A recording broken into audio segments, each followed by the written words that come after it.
Good morning बच्चों, कैसे हो? वाणिज्य की इस क्लास में आपका स्वागत है, अभिनंदन है। प्रीवियस क्लास में हमने व्यावसायिक संगठन के स्वरूपों में एकल स्वामित्व या एकाकी व्यापार की अर्थ, परिभाषा, विशेषताएं एवं उसके उपयोगिता के बारे में जानकारी दी। एकाकी व्यापार का तात्पर्य है जिस व्यापार का प्रबंध, स्वामित्व, संचालन एवं नियंत्रण एक ही व्यक्ति के पास होता है, ऐसा व्यापार एकाकी व्यापार के नाम से जाना जाता है।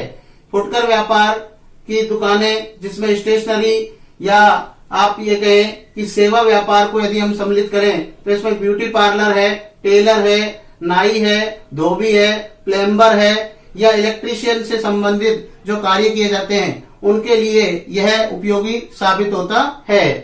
अब हम आज इसके गुण, लाभ एवं सीमाएं या दोष के बारे में अध्ययन करेंगे।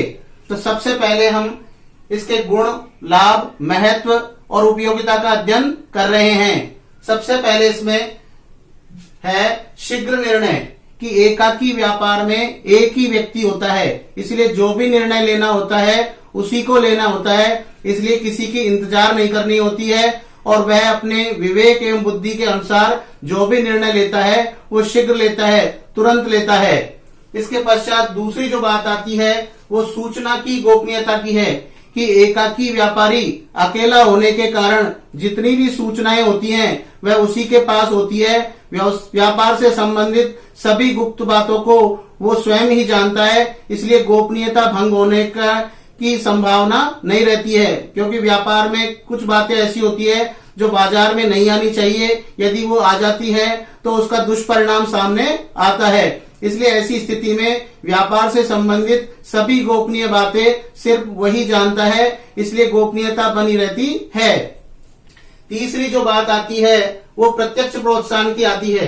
प्रत्यक्ष प्रोत्साहन, एकाकी व्यापार के अंतर्गत व्यापारी जितना अधिक कार्य करेगा उतना ही उसको लाभ मिलेगा। जितनी जल्दी दुकान खोलेगा, जितनी लेट उसको बंद करेगा और जितना उस पर मेहनत का कार्य करेगा उसका सीधा उसको लाभ मिलेगा, क्योंकि दूसरा व्यक्ति कोई नहीं होता है जिसको उसको बांटना होता है।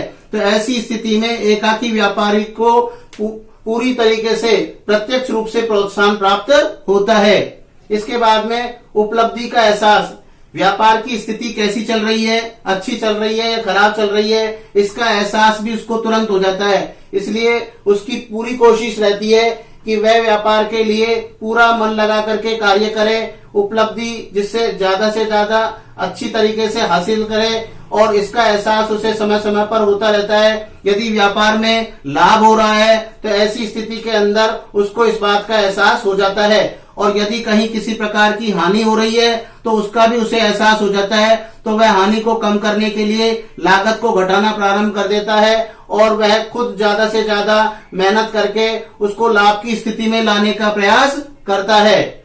इसके बाद प्रारंभ एवं बंद करना भी आसान है कि एकाकी व्यापार के अंदर व्यापारी व्यापार को आसानी से कभी भी प्रारंभ कर सकता है और कभी भी बंद कर सकता है, क्योंकि यहाँ पर किसी भी प्रकार की सरकारी औपचारिकताओं को पूरा करना आवश्यक नहीं होता है। इसलिए जब चाहे जब वो व्यवसाय को प्रारंभ कर सकता है और जब उसको ऐसा लगे कि इसमें कोई फायदा नहीं है तो ऐसी स्थिति के अंदर वो इसको बंद भी कर सकता है और दूसरे व्यापार के स्वरूप को अपना सकता है। तो ये हमारे गुण, लाभ, उपयोगिता एवं महत्व के बिंदु हैं। इसके पश्चात हम बात कर रहे हैं दोष, सीमाओं की। सबसे पहली इसमें जो दोष है वो एकाकी व्यापार का सबसे बड़ा दोष है कि सीमित संसाधन है। एकाकी व्यापारी के पास जितनी पूंजी होती है वह उतनी ही पूंजी लगा करके कार्य करता है। बैंक या विशिष्ट वित्तीय संस्थाओं से जो उसको ऋण मिलता है वो भी इतना अधिक नहीं मिलता है जितना कंपनी और साझेदारी के अंतर्गत मिल सकता है। इसलिए सीमित संसाधनों के द्वारा ही वह अपने व्यापार का संचालन करता है। इसके बाद सीमित जीवन काल है। दूसरा जो बिंदु इसका है वो है सीमित जीवन काल, क्योंकि एकाकी व्यापारी जो होता है वो अकेला ही होता है। ऐसी स्थिति के अंदर यदि मान लीजिए वो बीमार हो जाता है या शादी विवाह में जाता है या उसकी मृत्यु हो जाती है या दिवालिया हो जाता है, तो ऐसी स्थिति में उसके व्यापार को बंद करना पड़ता है या व्यापार में रुकावट आती है। तो ऐसी स्थिति में सीमित जीवन काल होना इसका सबसे बड़ा दोष है। इसके बाद बात आती है असीमित दायित्व की। तीसरा जो बिंदु है वो है असीमित दायित्व। एकाकी व्यापारी का दायित्व असीमित होता है। कभी कभी तो उसको अपनी निजी संपत्ति को बेच करके भी और अपने जो ऋणदाता होते हैं उनको ऋण चुकाना होता है। तो ऐसी स्थिति में उसका दायित्व जो होता है वो साझेदारी और कंपनी की तुलना में असीमित होता है। लेकिन चौथी यदि हम बात करें तो वो आती है सीमित प्रबंध योग्यता की, कि प्रबंध के मामले में वह व्यापारी जितना निपुण होता है, दक्ष होता है, प्रशिक्षित होता है, अनुभवी होता है, वह उतना ही अच्छी तरीके से प्रबंध कर सकता है, क्योंकि इसके लिए कोई निर्धारित योग्यता नहीं होती है। इसलिए वो कम पढ़ा लिखा होने के कारण भी जितना उसमें प्रबंध की योग्यता होती है उसी योग्यता को करते हुए वह अपना कार्य करता है।